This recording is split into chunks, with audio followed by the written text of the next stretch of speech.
오늘은 12월 23일 누가복음 1장 26절부터 38절입니다. 28절이에요.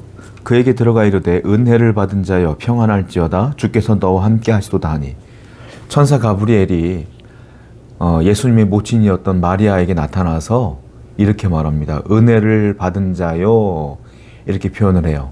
은혜를 받았다는 것은 예수님의 탄생을 위하여 마리아가 특별히 선택받았다는 것입니다. 은혜를 받은 것이죠.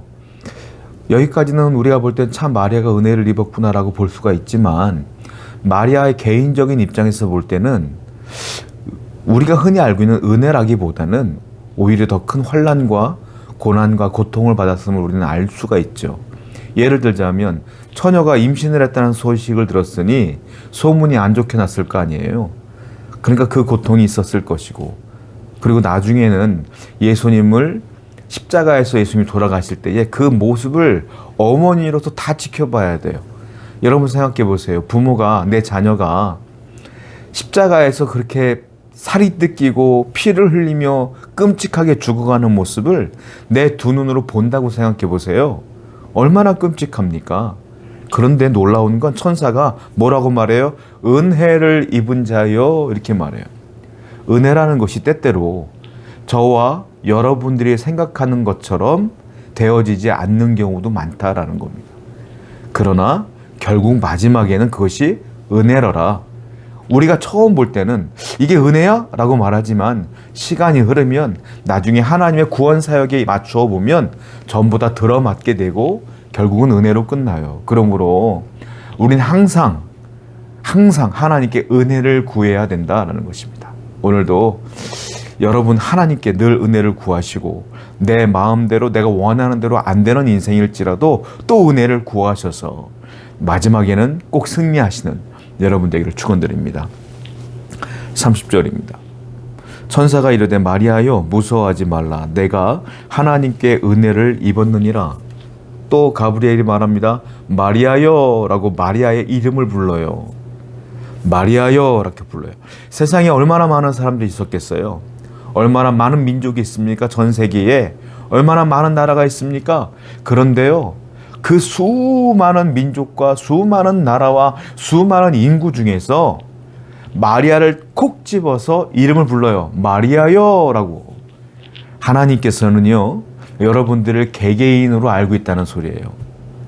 여러분들을 어느 교회 이런 게 아니라 어느 교회의 어떤 부분을 차지하고 있는 아무개요 정확하게 알고 있다는 거예요.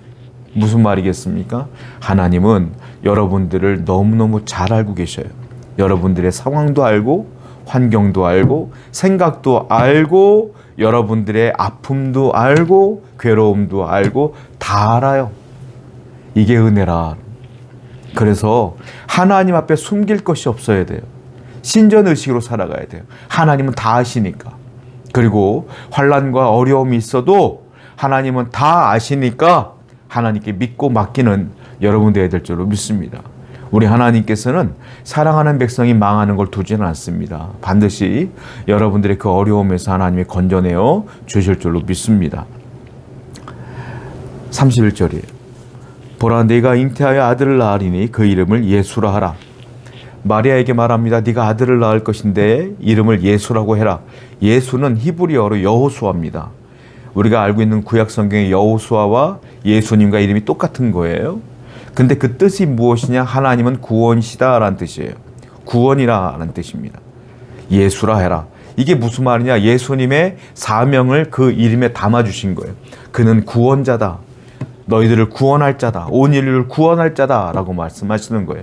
무슨 말이겠어요? 구원은 예수님 외에는 없다 이 말이에요. 예수를 믿는 것 외에는 구원받을 방법이 도저히 없는 거예요. 그러므로 어떠한 방법과 어떠한 종교적 진리에도 흔들리지 말고 오직 예수만 붙들고 예수만 바라보며 예수만 믿고 살아가는 여러분 되기를 축원드립니다. 34절이에요. 마리아가 천사에게 말하되 나는 남자를 알지 못하니 어찌 이 일이 있으리까? 마리아가 말합니다. 아, 무슨 말이에요? 제가 아들을 낳다니요. 저는 남자를 몰라요. 이 말은 무슨 말이냐면 남자와 동침한 적이 없어요, 이 말이에요. 그런데 이때 이미 약혼자가 있었어요. 요셉이었습니다. 그런데 그 요셉과도 동침하지 않았다는 뜻이에요. 그러니까 이 마리아는 완전한 처녀라, 순전한 처녀다, 이 말이에요.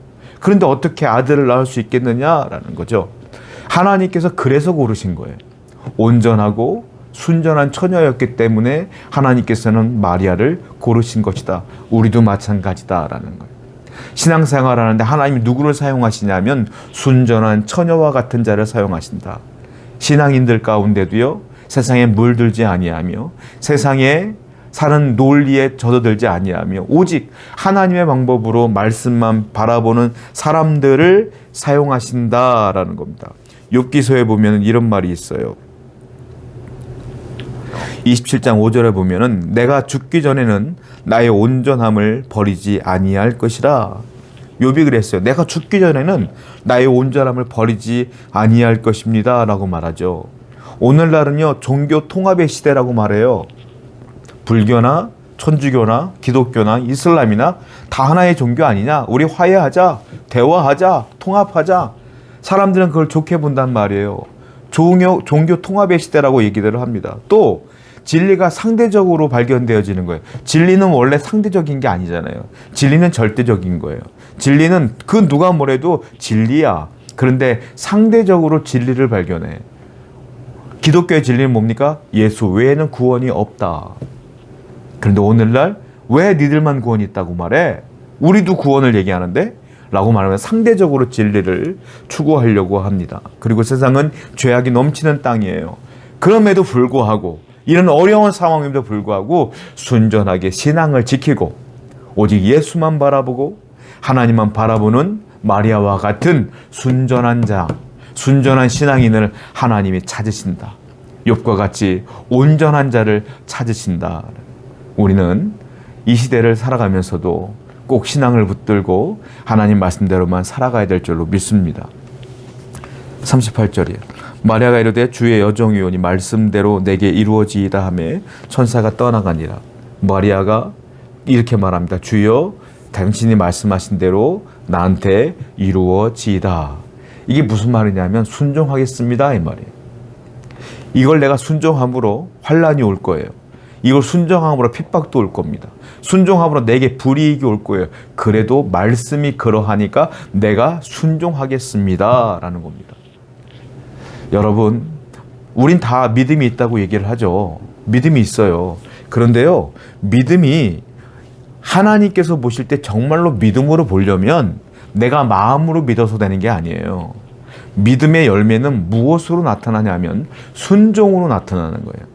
내가 하나님을 믿었으면 그 말씀대로 순종할 때에 그 믿음의 열매가 나타나는 겁니다. 결국 순종 없는 믿음은 헛된 믿음이다. 야고보 선생님이 그랬잖아요. 행함이 없는 믿음은 죽은 믿음이라. 똑같은 거예요. 행함이라는 것은 순종이라는 거예요. 믿음이 있어도 내가 순종하지 않으면 그 믿음은 헛된 믿음이에요. 믿음대로 순종하며 살아야죠. 마리아는 순종했어요. 여러분도 순종하셔야 돼요. 말씀대로 살아내야 돼요. 그것이 하나님께서 원하시는 성도의 삶입니다. 기도하겠습니다. 하나님, 늘 마리아처럼 순전하고 하나님을 믿으며 신뢰하며 순종하는 삶을 살게 하여 주옵소서. 예수님의 이름으로 기도드렸습니다. 아멘.